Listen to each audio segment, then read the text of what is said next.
Hello friends, welcome to study group Pathshala. मैं विलास और आज की क्लास में हम लोग डिस्कस करेंगे एक इम्पॉर्टेंट ऐसे को, और ये ऐसे होगा मॉब लिंचिंग पर। ठीक है, ये काफ़ी इंपॉर्टेंट टॉपिक है, आप इसको जरूर तैयार करिए अपने डिस्क्रिप्टिव एग्जाम के लिए स्पेशली। ठीक है, और इसकी कंप्लीट प्लेलिस्ट को जरूर वॉच कर लीजिएगा, आपको डिस्क्रिप्शन में लिंक मिल जाएगा, वहाँ से जाके आप सारे जितने भी इंपॉर्टेंट टॉपिक्स हैं उनको प्रिपेयर कर सकते हो। इसके साथ ही साथ आप इन बुक्स को ले सकते हो जो हिंदी इंग्लिश दोनों में आपको मिल जाएंगी। 70+ टॉपिक्स जो हैं यहाँ से हम लोग कवर किए हुए हैं। इसमें जितने रीसेंट टॉपिक्स है वो भी इंक्लूडेड है, साथ ही साथ जो ट्रेडिशनल टॉपिक्स है वो भी इसमें इंक्लूडेड है। तो इन टॉपिक्स को अगर आप तैयार कर लेते हो तो आपके पास सफिशिएंट कंटेंट होगा, और फिर कुछ भी टॉपिक पूछ लिया जाए, जितना टफ से टफ क्वेश्चन आ जाए, टफ से टफ वो चीज़ पूछ ली जाए तो भी आप आसानी से कर लोगे, राइट। और स्पेशलिटी इन बुक्स की है कि आपको विद इन वर्ड लिमिट सारे के सारे टॉपिक्स मिलते हैं, लेटेस्ट पैटर्न पर बेस्ड मिलेंगे, और 70+ टॉपिक्स यहाँ से आप कवर कर सकते हो। ठीक है, और ऐसे लेटर दोनों ही सिंगल बुक में मिल जाएंगे, तो अलग से 2 बुक लेने की जरूरत नहीं पड़ेगी। लोएस्ट कॉस्ट में बुक आपको एडिशनली मिल जाएगी, राइट। एडिशनल 30% आपको डिस्काउंट भी मिल जाएगा। तो डिस्क्रिप्शन में लिंक दोस्तों दिया गया है, वहाँ से जाके आप अपने एग्जाम के हिसाब से इसको परचेज कर सकते हो, SSC CGL CHSL SSC GST या फिर IBPS PO के लिए या बैंक एग्जाम्स के लिए, राइट फ्रेंड्स। तो चलिए स्टार्ट करते हैं आज की क्लास को। शुरुआत हम लोग करेंगे इंट्रोडक्शन से। तो इस टॉपिक को कैसे एक्सप्लेन करना है देख लेते हैं, किस तरह से आप इसको लिखोगे एग्जाम में। ठीक है, तो शुरुआत आप कर सकते हो, the word mob lynching is consist of 2 words. ठीक है, यानी मॉब लिंचिंग जो है ये 2 शब्दों से मिलकर बना हुआ है वर्ड। कौन कौन से? That is mob and lynching. ठीक है, मॉब और लिंचिंग। अब आप दोनों का एक्सप्लेन कर सकते हो कि दोनों का इंडिविजुअली मीनिंग क्या होता है। Mob is a large crowd, specially one that can easily become violent. ठीक है, मॉब बोलते हैं लार्ज क्राउड को जो कि वायलेंट कभी भी हो सकती है, या फिर हम लोग बोलते हैं हिंदी में इसको जो भीड़ जो वायलेंट हो, ठीक है, जो गुस्सैल हो, उसको हम लोग मॉब बोलते हैं। ठीक है, इसी तरह if a crowd of people lynch someone who they believe is guilty of crime they kill them without a legal trial.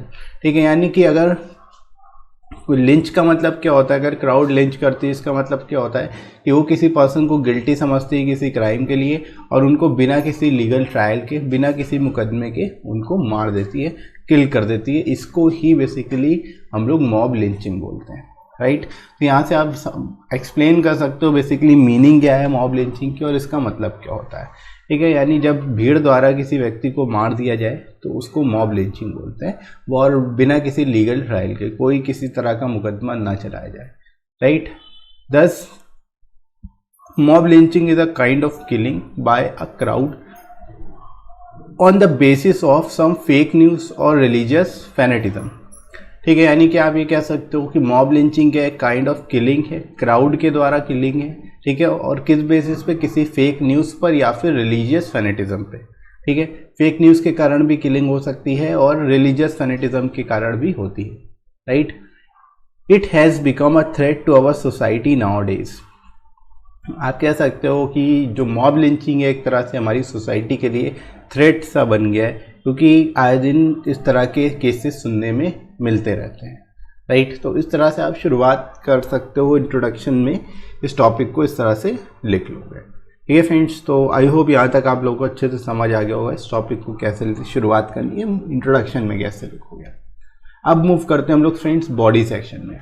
इसमें देख लो इसमें क्या क्या चीज़ें आपको लिखनी है।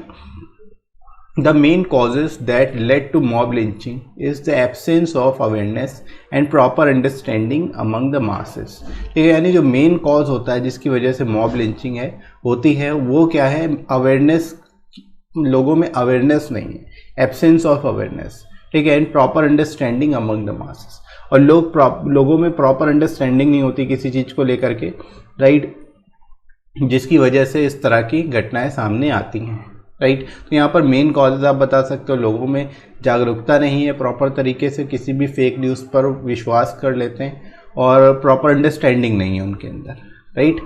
Fake news on social media platform such as WhatsApp, Facebook also add to this menace. ठीक है, यानी जो fake news social media platforms के द्वारा फैलाई जाती है, चाहे वो व्हाट्सएप के द्वारा हो, फेसबुक के द्वारा हो, इससे भी ये मेनेस और ज़्यादा बढ़ता ही है। ठीक है, इससे भी ये जो खतरा है ये बढ़ता जाता है, राइट। तो फेक न्यूज़ कहीं ना कहीं ज़्यादा इसके लिए जिम्मेदार होती है। तो इसको भी आप यहाँ पर हाईलाइट कर सकते हो। ठीक है फ्रेंड्स, इसके बाद देखो, in some cases there always been some groups that intend to satisfy their hidden agenda against some other groups और कम्युनिटी। ठीक है, अक्सर ये देखा गया है कि कुछ ना कुछ यहाँ पर कुछ ग्रुप्स होते हैं जो कि अपने इंटेंट्स को सेटिस्फाई करने की कोशिश करते हैं। ठीक है, उनके कुछ हिडन एजेंडा होते हैं किसी पर्टिकुलर ग्रुप या कम्युनिटी के अगेंस्ट, और उसको वो सेटिस्फाई करने की कोशिश करते हैं मॉब लिंचिंग के द्वारा। राइट, तो आप ये कह सकते हो ये एक तरह से वेल प्लान्ड एक्टिविटी होती है।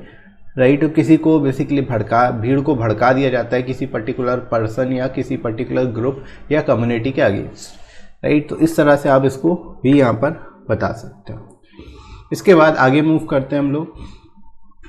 The intends of mob lynching become very common since the incidents of mob lynching become very common since the government imposed a ban on the sale and purchase of cattle, flock, slaughter at animal market across India in May 2017। अब यहाँ पर शुरुआत इसकी कब से हुई, आप यहाँ पर बता सकते हो।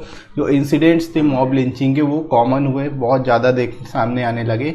कब से, जब गवर्नमेंट ने बैन लगाया सेल और परचेज कैटल पर स्लॉटर के लिए। बेसिकली ये कसाई घरों में जो एनिमल्स के लिए जो है एनिमल मार्केट में बेसिकली बैन लगाया गया, तब से लेकर के स्पेशली काउस का उसमें बेसिकली इसके इंसिडेंट्स काफ़ी ज़्यादा दिखने लगे।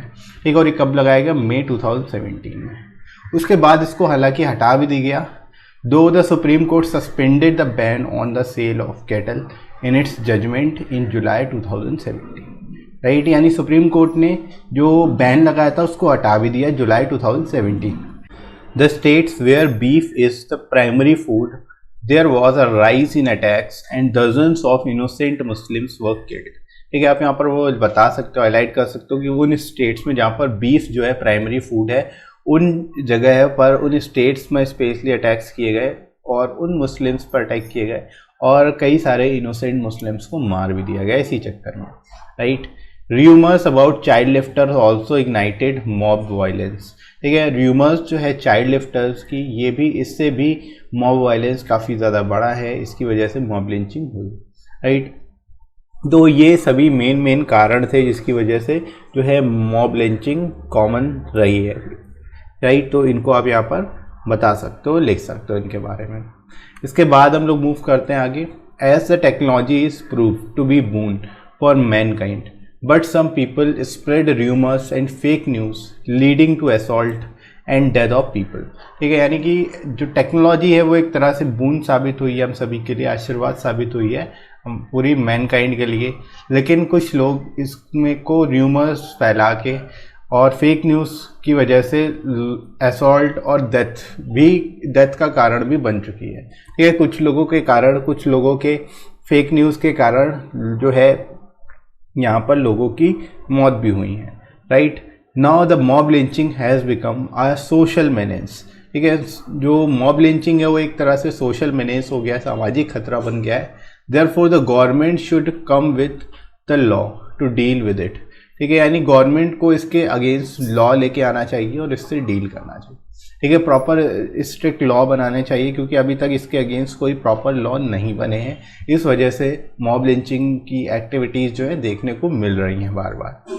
Right, strict action should be taken against those groups of people that leading to mob lynching. ठीक है, यानी स्ट्रिक्ट एक्शंस लेने चाहिए उन ग्रुप्स के अगेंस्ट या उन पीपल के अगेंस्ट जो कि मॉब लिंचिंग को लीड कर रहे हैं, so that the innocent people may not be suffered and lost their lives। ठीक है, ताकि जो इनोसेंट पीपल हैं वो उनको किसी तरह की समस्या ना हो, उनको प्रॉब्लम ना हो और वे अपनी लाइफ भी उनकी ना जाए। राइट, तो इस तरह से फ्रेंड्स आप इस टॉपिक को लिख सकते हो, एंड कर सकते हो और कंक्लूड कर सकते हो। राइट फ्रेंड्स, तो आई होप आप लोगों को ये टॉपिक समझ में आ गया होगा, कैसे लिखना है, किस तरह से इसको आप एक्सप्लेन करोगे। राइट फ्रेंड्स, तो इसी तरह से आप बाकी के टॉपिक्स को भी तैयार करिएगा। इसके साथ ही साथ आप टेलीग्राम चैनल जरूर ज्वाइन कर लेना, जिस पे आपको सारी इंपॉर्टेंट पीडीएफ्स मिल जाएंगी और क्लास की नोटिफिकेशन मिल जाएगी, ताकि आपकी कोई भी क्लास मिस ना हो, आप सारे टॉपिक्स को तैयार कर पाओ।